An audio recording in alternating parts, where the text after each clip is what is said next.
ನಾನು ಹೀಗೆ ಸಾರಿ ಹೇಳೋ ಪರಿಸ್ಥಿತಿ ಬಂದಿದ್ದಕ್ಕೆ ಒಂದು ರೀತಿ ನನಗೆ ಖುಷಿ ಆಗ್ತಿದೆ. ಅದ್ಯಾಕೋ? ನನ್ನ ಮೇಲೆ ನಿನಗೆ ಎಷ್ಟು ಪ್ರೀತಿ ಇದೆ ಅಂತ ಅರ್ಥ ಆಯ್ತಲ್ವಾ, ಅದಕ್ಕೆ. ನನಗೆ ಇನ್ನೊಬ್ಬಳ ಜೊತೆ ಸಂಬಂಧ ಇದೆ ಅನ್ನೋ ಡೌಟ್ ಬಂದಿದ್ದಕ್ಕೇನೆ ಸಹಿಸ್ಕೊಳಕ್ಕಾಗಲಿಲ್ಲ, ನನ್ನ ಬಿಟ್ಟು ಬಂದ್ಬಿಟ್ಟೆ. ಅಂದರೆ ನನ್ನ ಮೇಲೆ ನಿನಗೆ ಎಷ್ಟು ಪ್ರೀತಿ ಇದೆ ಅಂತ ಅರ್ಥ ಆಯಿತು. ಇನ್ಯಾವತ್ತೂ ಈ ರೀತಿ ಆಗದಿರೋ ಹಾಗೆ ನಾನು ನೋಡ್ಕೋತೀನಿ, ನಿನಗೆ ನೋವಾಗದಿರೋ ಹಾಗೆ ನೋಡ್ಕೋತೀನಿ. ಮ್ಯಾಕ್ಸಿಮಮ್ ನಿನ್ನ ಸಂತೋಷವಾಗಿಡೋದಕ್ಕೆ ಟ್ರೈ ಮಾಡ್ತೀನಿ. ನನ್ನ ನಂಬು ಪ್ಲೀಸ್. ಬಂದ, ಪೂರ್ತಿಯಾಗಿ ನನ್ನ ಕಂಟ್ರೋಲಿಗೆ ಬಂದ. ಈ ವಿಷಯನ ಇಲ್ಲಿಗೆ ಬಿಡೋಣ. ಮನೇಲಿ ಅಮ್ಮ ಎಲ್ಲರೂ ನಿನಗೋಸ್ಕರ ಕಾಯ್ತಾ ಇದ್ದಾರೆ. ಅದು ಯಾವಾಗ ನಿನ್ನ ಮನೆಗೆ ಬರ್ತೀಯೋ ಅಂತ ಎಲ್ಲರೂ ಎದುರು ನೋಡ್ತಿದ್ದಾರೆ. ನೀನು ಬರದೇ ಇದ್ರೆ ವಂಶವೃಕ್ಷ ಪೂಜೆನೇ ಮಾಡಲ್ಲ ಅಂತಿದ್ದಾರೆ ಮಮ್ಮಿ. ಪ್ಲೀಸ್ ಮನೆಗೆ ಹೋಗೋಣವಾ? ಹೋಗ್ಲೇಬೇಕು. ನಾನು ಅಲ್ಲಿಗೆ ಹೋಗದೆ ಇದ್ರೆ ಶ್ಯಾಮನೆ ಆ ಮನೆಗೆ ಮಹಾರಾಣಿ ಆಗ್ತಾಳಲ್ಲ. ಏನು ಯೋಚನೆ ಮಾಡ್ತಾ ಇದೀಯಾ? ಇನ್ನೂ ನನ್ನ ಮೇಲೆ ಕೋಪ ಹೋಗಿಲ್ವಾ? ಇನ್ನು ಯಾಕೆ ಕೋಪ ಮಾಡ್ಕೊಂಡು ನಿಂತಿದ್ಯಾ? ಅಳಿಯಂದ್ರು ಅಷ್ಟು ಕೇಳ್ತಾ ಇದ್ರು ಇನ್ನು ಯೋಚನೆ ಮಾಡ್ತಿದ್ಯಲ್ಲ. ನೋಡಮ್ಮ, ಇಂಥ ಗಂಡ ಸಿಗೋದಿಕ್ಕೆ ನೀನ್ ಅದೃಷ್ಟ ಮಾಡಿದ್ದೆ. ಅಂತ ಅತ್ತೆ ಮನೆ ಸಿಕ್ಕಿರೋದು ನಿನ್ ಪೂರ್ವ ಜನ್ಮದ ಪುಣ್ಯ. ಇನ್ ಯೋಚನೆ ಮಾಡೋದನ್ ಬಿಟ್ಟು ತಕ್ಷಣ ಹೊರಡಮ್ಮ. ನನ್ ಮಾತ್ ಕೇಳು.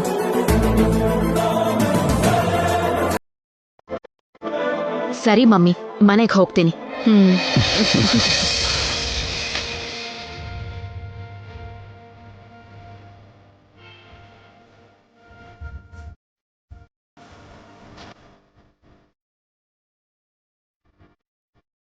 ಹೋಗ್ ಬರ್ತೀವಿ. ಹುಷಾರಾಗಿ ಹೋಗ್ ಬನ್ನಿ ಅಮ್ಮ.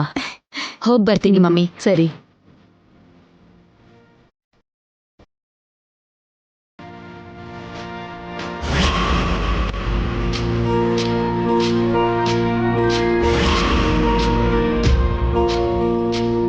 ಅಬ್ಬಾ, ಕೊನೆಗೂ ಐಶ್ವರ್ಯ ಅತ್ತೆ ಮನೆಗೆ ಹೋದ್ಲು. ನಾನು ಆದಷ್ಟು ಬೇಗ ಆ ಮನೆಗೆ ಹೋಗಿ ಆ ಶ್ಯಾಮನ್ನ ಮನೆಯಿಂದ ಹೊರಗೆ ಹಾಕ್ಬೋದು.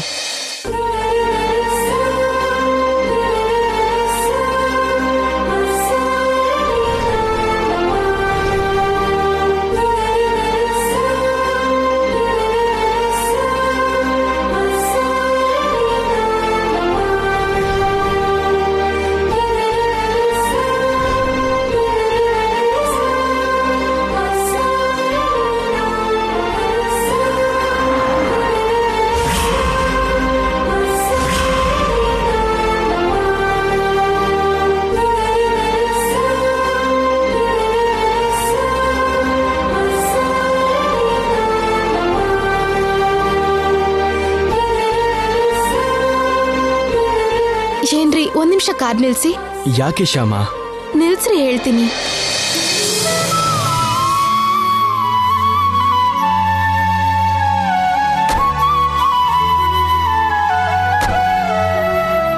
ಏನ್ ಬೇಕು ಶ್ಯಾಮ? ದೀಪ ತಗೊಳ್ಳೋಣ.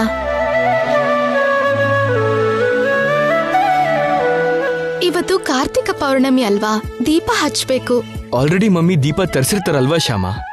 ಹೌದು, ಅತ್ತೆ ತಂದಿರ್ತಾರೆ. ಆದ್ರೆ ಇವನ್ನು ತಗೊಳ್ಳೋಣ. ಮತ್ತೆ ಇದ್ ಯಾಕೆ ಬೇಕು? ನಿನಗೋಸ್ಕರ ಸ್ಪೆಷಲ್ ಆಗಿ ತಗೋತಿದ್ಯಾ? ನಿಮ್ಗೋಸ್ಕರ ಸ್ಪೆಷಲ್ ಆಗಿ ತಗೋತಿದ್ದೀನಿ. ನನಗೋಸ್ಕರನಾ? ಮತ್ತಿನ್ನೇನ್ರಿ, ದೀಪ ನನ್ಗಾಗ್ಲಿ ನಿಮ್ಗಾಗ್ಲಿ ಅಲ್ಲ ರೀ, ದೇವ್ರಿಗೋಸ್ಕರ. ಬನ್ನಿ.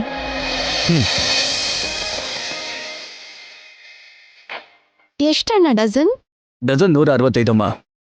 ನಿಮ್ಗಾದ್ರೆ 100 ರೂಪಾಯಿ ಕೊಡ್ತೀನಿ. ಸರಿ, 4 ಡಜನ್ ಕೊಡಿ. ಸರಿನಮ್ಮ.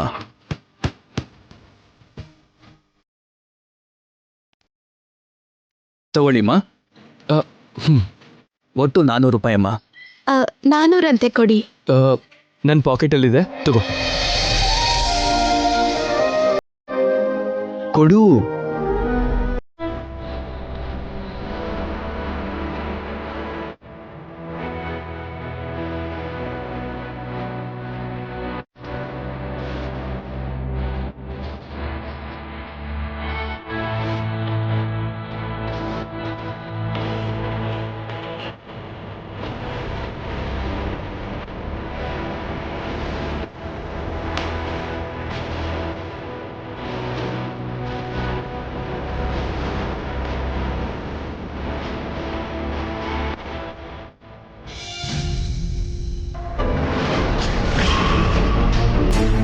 ಓಪನ್ ಮಾಡಿ ಸರ್ವಿಸ್ ಮಾಡಿದ್ವಿ, ಆದರೂ ಸರಿ ಹೋಗ್ಲಿಲ್ಲ ಸರ್.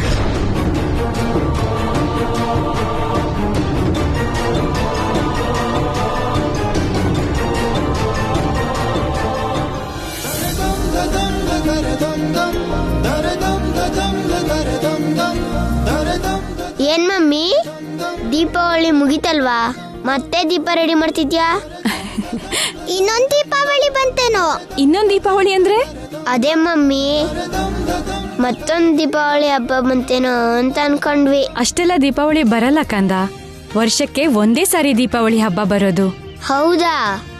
ಮತ್ತೆ ದೀಪ ಯಾಕಿಡ್ತಿದ್ದೀರಾ? ಇವತ್ತು ಕಾರ್ತಿಕ ಪೌರ್ಣಮಿ. ದೀಪಾವಳಿ ದಿನ ಹೇಗ್ ದೀಪಗಳನ್ನ ಇಡ್ತೀವೋ ಇವತ್ತು ಕೂಡ ಹಾಗೆ ಮನೆ ತುಂಬಾ ದೀಪಗಳನ್ನ ಇಡ್ಬೇಕು. ಮನೆ ಸೊಸೆಯಂದ್ರೆಲ್ಲ ಸೇರಿ ಹಾಗೆ ದೀಪಗಳನ್ನ ಇಟ್ರೆ ಮನೆ ಕಳೆಯಾಗಿರುತ್ತೆ. ಆದ್ರೀಗ ಮಮ್ಮಿ ಒಬ್ರೇ ಇರೋದು, ಐಶ್ವರ್ಯ ಚಿಕ್ಕಮ್ಮ ಶ್ಯಾಮ ಚಿಕ್ಕಮ್ಮ ಇಲ್ವಲ್ಲ? ಅವರು ಬರ್ತಿದಾರಮ್ಮ. ಶ್ಯಾಮ ಚಿಕ್ಕಮ್ಮ ಫೋನ್ ಮಾಡಿದ್ಲು, ದೀಪಗಳನ್ನ ಇಡೋ ಟೈಮಿಗೆ ಬಂದ್ಬಿಡ್ತೀವಿ ಅಂದ್ಲು. ಹಾಗಾದ್ರೆ ಓಕೆ, ನಾವು ಹೆಲ್ಪ್ ಮಾಡ್ತೀವಿ. ಸರಿ ಮಾಡಿ. ಇದೆಲ್ಲ ಕೆಳಗಿಡಿ, ಅಲ್ಲಿಡಿ. ವಸಂತ, ಏನ್ರಿ? ನಾಳೆ ವಂಶವೃಕ್ಷ ಪೂಜೆಗೆ ಗುರುಗಳು ಬರ್ತಾ ಇದಾರೆ ತಾನೆ? ಅವ್ರ ಸಮಕ್ಷಮದಲ್ಲಿ ರೂಪಾರಾಣಿ ಪ್ರೋಗ್ರಾಮ್ ಇಡಿಸ್ಬೇಕು ಅನ್ಕೊಂಡಿದೀನಿ. ಗುರುಗಳ ಸಮಕ್ಷಮದಲ್ಲಿ ರೂಪಾರಾಣಿ ಹಾಡು ಹೇಳಿದ್ರೆ ಗೌರಮ್ಮ ಕೂಡ ತುಂಬಾ ಸಂತೋಷ ಪಡ್ತಾಳೆ. ಹೌದು ರೀ, ತುಂಬಾ ಖುಷಿ ಪಡ್ತಾಳೆ. ಆದ್ರೆ ಅವತ್ತು ರೂಪಾರಾಣಿ ಯಾವ್ದಾದ್ರೂ ಪ್ರೋಗ್ರಾಮ್ ಒಪ್ಕೊಂಡಿದ್ದಾಳೋ ಏನೋ ಗೊತ್ತಿಲ್ವಲ್ಲ. ಕೇಳಿ ನೋಡೋಣ. ಒಂದ್ ವೇಳೆ ಇನ್ನೊಂದು ಪ್ರೋಗ್ರಾಮ್ನ ಒಪ್ಕೊಂಡಿದ್ರು ಗುರುಗಳ ಸಮಕ್ಷಮದಲ್ಲಿ ಹಾಡೋದು ಅಂದ್ರೆ ಒಪ್ಕೊಂಡಿರೋ ಪ್ರೋಗ್ರಾಮ್ನ ಕ್ಯಾನ್ಸಲ್ ಮಾಡ್ಕೊಂತಾಳೇನೋ. ಹಾಗಾದ್ರೆ ಫೋನ್ ಮಾಡ್ರಿ.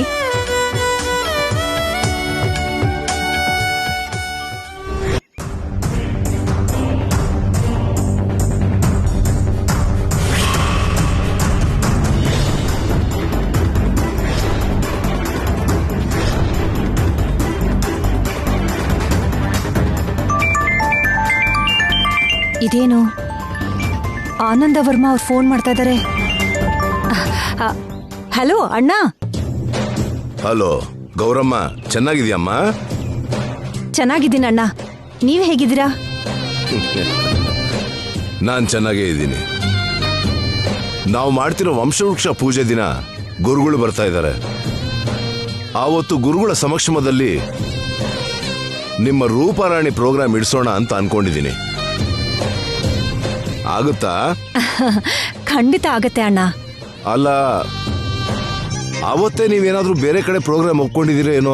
ಒಪ್ಕೊಂಡಿದ್ರು ಕೂಡ ಅದನ್ನ ಕ್ಯಾನ್ಸಲ್ ಮಾಡ್ಕೊಂಡ್ ಬಂದು ಗುರುಗಳ ಮುಂದೆ ನಮ್ ರೂಪಾರಾಣಿ ಹಾಡ್ತಾಳೆ ಅಂತ ಅದೃಷ್ಟ ಮತ್ತೆ ಮತ್ತೆ ನಮ್ ರೂಪಾರಾಣಿಗೆ ಸಿಗತ್ತಾ? ಓಕೆ ಅಮ್ಮ, ಥ್ಯಾಂಕ್ ಯು. ಅಯ್ಯೋ, ನಮ್ಮಲ್ಲೆಲ್ಲ ಥ್ಯಾಂಕ್ಸ್ ಯಾಕಣ್ಣ. ಇಡ್ತೀನಿ. ಒಳ್ಳೇದು.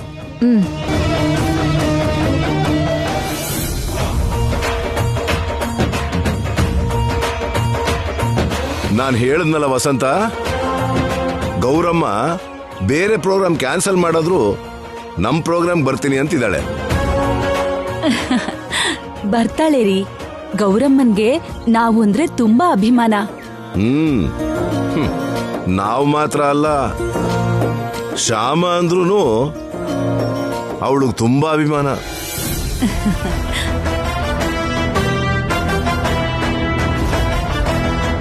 ಸಾರಿ ಶ್ಯಾಮ, ರೂಪಾರಾಣಿ ಪ್ರೋಗ್ರಾಮ್ ಏರ್ಪಾಟ್ ಮಾಡಿದಾಗ್ಲೆಲ್ಲ ಅವರಿಂದ ನಿನ್ಗೇನೋ ತೊಂದರೆ ಆಗ್ತಾನೆ ಇದೆ. ಆ ತೊಂದರೆ ಏನು ಅಂತ ತಿಳ್ಕೊಳ್ಳಕ್ಕೆ ಈ ಪ್ರೋಗ್ರಾಮ್ ಏರ್ಪಾಟ್ ಮಾಡದೆ ಹೊರತು ನಿನಗ್ ತೊಂದರೆ ಕೊಡಬೇಕು ಅಂತ ಅಲ್ಲಮ್ಮ.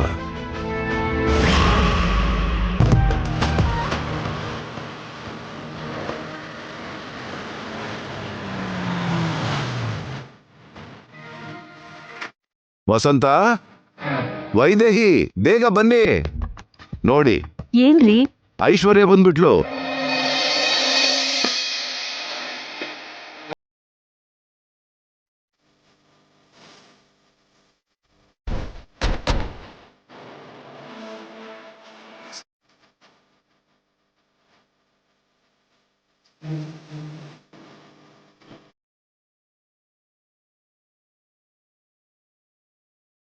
ಐಶ್ವರ್ಯ,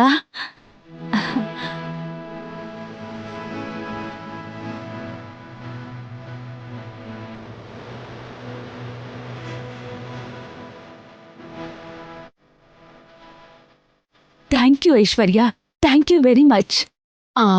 ನೀವ್ ನನಗ್ ಥ್ಯಾಂಕ್ ಯು ಹೇಳೋದೇನು ಅತ್ತೆ? ನಿಜವಾಗ್ಲೂ ನಾನೇ ನಿಮಗ್ ಸಾರಿ ಹೇಳ್ಬೇಕು. ನಡೆದಿದ್ದನ್ನ ಅರ್ಥ ಮಾಡ್ಕೊಳ್ದೆ ಮನೆಯಿಂದ ಹೋಗಿ ಸುಮ್ನೆ ನಿಮ್ ಮನ್ಸಿಗೆ ನೋವ್ ಕೊಟ್ಟೆ.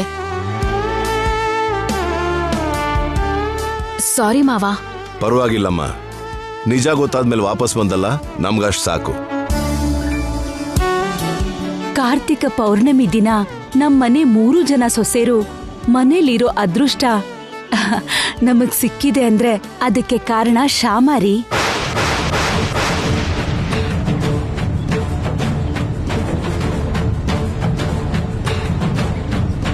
ಹೌದು ಅತ್ತೆ, ಇದೆಲ್ಲ ಶ್ಯಾಮನೇ ಮಾಡಿದ್ದು.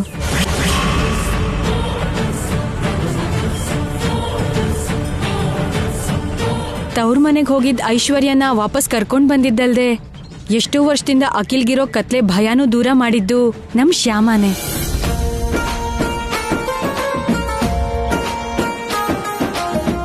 ಇದ್ರಲ್ಲಿ ನಾನ್ ಮಾಡಿದೇನಿದೆ ಅಕ್ಕ? ಎಲ್ಲ ಆ ಕೃಷ್ಣನ್ ದಯೆ. ಆ ಕೃಷ್ಣನೇ ನಿನ್ ರೂಪದಲ್ಲಿ ಬಂದು ನಮ್ ಮನೇಲಿ ಸಂತೋಷನ ತುಂಬಿದಾನಮ್ಮ. ಶುರು ಮಾಡಿದ್ರು ಮತ್ತೆ ಭಜನೆ ಕಾರ್ಯಕ್ರಮನ. ಅತ್ತೆ, ಜರ್ನಿ ಮಾಡಿ ತುಂಬಾ ಟಯರ್ಡ್ ಆಗಿದೀವಿ. ಹೌದಮ್ಮ, ತುಂಬಾ ಟಯರ್ಡ್ ಆಗಿರ್ತೀರಾ. ಹೋಗಿ ಫ್ರೆಶ್ ಆಗ್ಬಿಟ್ ಬನ್ನಿ, ದೀಪ ಹಚ್ಚೋಣ. ಸರಿ ಅತ್ತೆ. ಬಾ.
ಈಗ ನಮ್ ಮನೆಗೆ ಕಳೆ ಬಂತು ರೀ.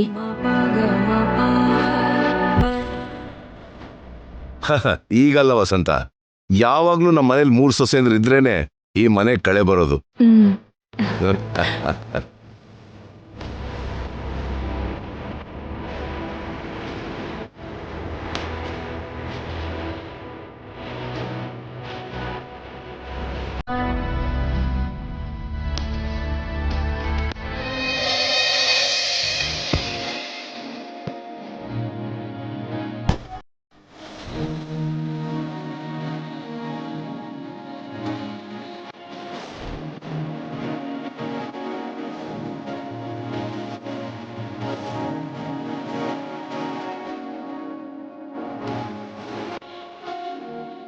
ರೀ, ಕಣ್ಣು ಮುಚ್ಕೊಳ್ಳಿ.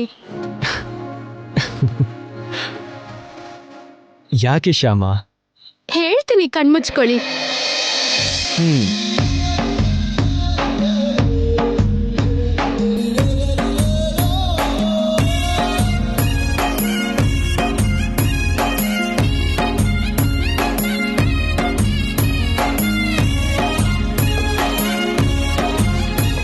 ಎಲ್ಲಿ ಈ ಕಣ್ಬಿಟ್ ನೋಡಿ.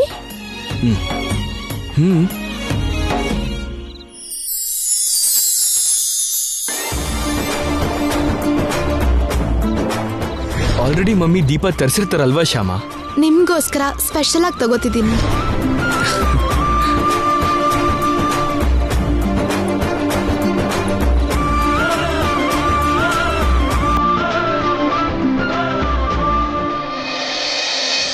ಮಾರ್ವೆಲಸ್ ಶ್ಯಾಮ. ಹೌದು, ನನ್ನ ಹೆಸರನ್ನ ಹೀಗೆ ಬರ್ದಿದ್ಯಲ್ಲ. ಆ ಕೃಷ್ಣ ನಿನ್ ಕತ್ಲಿನ ಭಯ ದೂರ ಮಾಡಿದ್ನಲ್ಲ, ಅದಕ್ಕೆ ನಿಮ್ ಹೆಸರನ್ನ ಹೀಗ್ ದೀಪದಿಂದ ಚೆನ್ನಾಗಿ ಅಲಂಕಾರ ಮಾಡಿದೆ.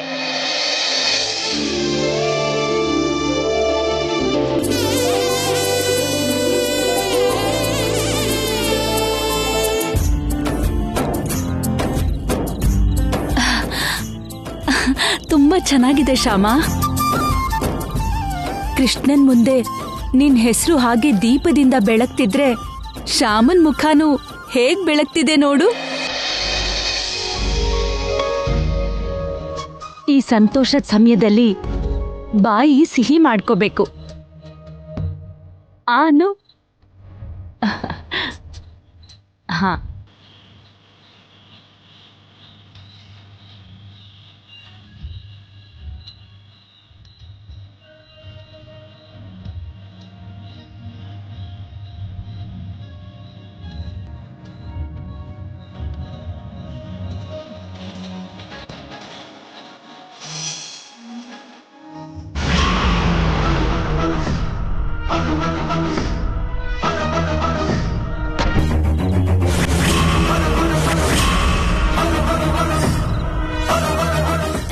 ಇವ್ರು ಯಾಕೆ ಬಂದ್ರು?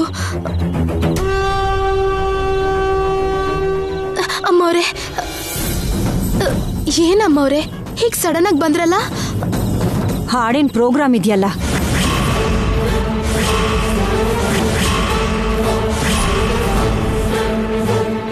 ಹಾಡಕ್ ಕರೆದ್ರ? ನಾನಿನ್ ಹಾಡಲ್ಲ ಅಂತ ಹೇಳಿದ್ನಲ್ಲ. ಹಾಡು ಅಂತ ನಾನ್ ಹೇಳ್ತಿದ್ದೀನಲ್ಲ. ನೀವ್ ಎಷ್ಟ್ ಹೇಳಿದ್ರು ಸರಿ, ನಾನಿನ್ ಹಾಡಲ್ಲ ಹಾಡಲ್ಲ ಹಾಡಲ್ಲ. ಬೇಕಾದ್ರೆ ಈ ವಿಷಯನ ಎಲ್ರ ಮುಂದೆ ಹೇಳಿ ರೂಪಾರಾಣಿ ಹಾಡಿನ ಗುಟ್ಟನ್ನ ಎಲ್ರಿಗೂ ತಿಳಿಯೋ ಹಾಗೆ ಮಾಡ್ತೀನಿ. Hi aunty. ಏನಮ್ಮ ಒಬ್ಳೆ ಬಂದಿದೀಯಾ? ಅಮ್ಮ ಎಲ್ಲಿ? ಹಾ ಅತ್ತಿಗೆ, ಇಲ್ಲಿದ್ದೀನಿ.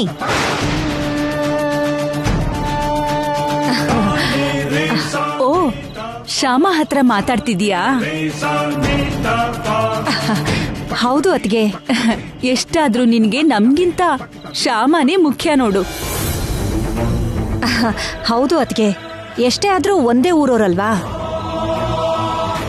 ಏನ್ ಶ್ಯಾಮ ಹಾಗ್ ನೋಡ್ತಿದೀಯಾ? ಇವರು ಸಡನ್ ಆಗಿ ಬಂದಿದ್ದಾರೆ ಅಂತನಾ? ನಾವೇ ಕರ್ಸಿದ್ದು. ನಾಳೆ ವಂಶವೃಕ್ಷ ಪೂಜೆ ಆದ್ಮೇಲೆ ಗುರುಗಳ ಸಮಕ್ಷಮದಲ್ಲಿ ರೂಪಾರಾಣಿ ಕೈಯಲ್ಲಿ ಹಾಡ್ ಹೇಳಿಸ್ಬೇಕು ಅಂತ ನಮ್ಮ ಆಸೆ. ಅದಕ್ಕೆ ಕರ್ಸಿದ್ದು. ಬನ್ನಿ ಅತ್ಗೆ.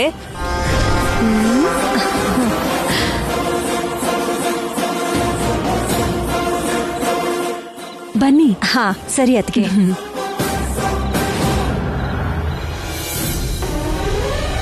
ಗುರುಗಳ ಸಮಕ್ಷಮದಲ್ಲಿ ರೂಪಾರಾಣಿ ಕೈಯಲ್ಲಿ ಹಾಡ್ ಹೇಳಿಸ್ಬೇಕು ಅಂತ ನಮ್ಮ ಆಸೆ.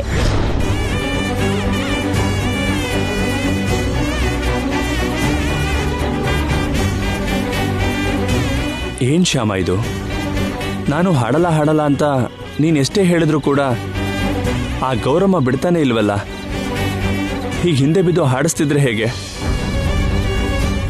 ಪ್ರತಿ ಸಲ ಅವ್ರು ನಿನ್ನ ಕಷ್ಟ ಕೊಡೋದನ್ನ ನೋಡಕ್ಕಾಗ್ತಿಲ್ಲ ಶ್ಯಾಮ. ಈ ಸರಿ ನಾನೇ ಡೈರೆಕ್ಟ್ ಆಗಿ ಗೌರಮ್ಮನ ಹತ್ರ ಮಾತಾಡ್ತೀನಿ. ಇನ್ನು ಹಾಡೋಕ್ಕಾಗಲ್ಲ ಅಂತ ಹೇಳ್ಬಿಡ್ತೀನಿ. ನೀವ್ ಮಾತಾಡ್ತೀರಾ? ಹೌದು. ಬೇಡ ಬಾವಾ, ಬೇಡ. ರೂಪಾರಾಣಿಗೆ ಹಾಡಕ್ ಬರಲ್ಲ ಅಂತ ರೂಪಾರಾಣಿ ಬದಲು ನಾನ್ ಹಾಡ್ತೀನಿ ಅನ್ನೋ ವಿಷಯ ಇದುವರೆಗೂ ಯಾರಿಗೂ ಗೊತ್ತಿಲ್ಲ ಅನ್ಕೊಂಡಿದ್ದಾರೆ ಅವರು. ಈಗ ನಿಮ್ಗೆ ಗೊತ್ತಾಗಿದೆ ಅಂತ ಅವ್ರಿಗೆ ಗೊತ್ತಾದ್ರೆ ಬೇಡ್ತಿರೋ ತೊಂದರೆ ಎಲ್ಲ ಆಗುತ್ತೆ ಬಾವಾ. ಹಾಗಾದ್ರೆ ನೀನೇ ಹೇಳು. ಹೇಳು ಶ್ಯಾಮ, ನಾನು ಹಾಡಕ್ಕಾಗಲ್ಲ ಅಂತ ನೇರವಾಗಿ ಹೇಳು. ವಂಶವೃಕ್ಷ ಪೂಜೆ ದಿನ ಗುರುಗಳ ಮುಂದೆ ರೂಪಾರಾಣಿ ಹತ್ರ ಹಾಡಿಸ್ಬೇಕು ಅಂತ ಅತ್ತೆ ಮಾವ ಅವ್ರನ್ನ ಕರ್ಸಿದ್ದಾರೆ. ಅದಕ್ಕೆ ಹೇಗ್ ಹೇಳ್ಬೇಕು, ಏನ್ ಮಾತಾಡ್ಬೇಕು ಅರ್ಥ ಆಗ್ತಿಲ್ಲ. ಹಾಗಂತ ಹೇಳ್ದೆ ಸುಮ್ಮನಿರಕ್ಕಾಗತ್ತಾ ಹೇಳು? ಹೇಳ್ಬೇಕು, ಖಂಡಿತ ಹೇಳ್ಬೇಕು.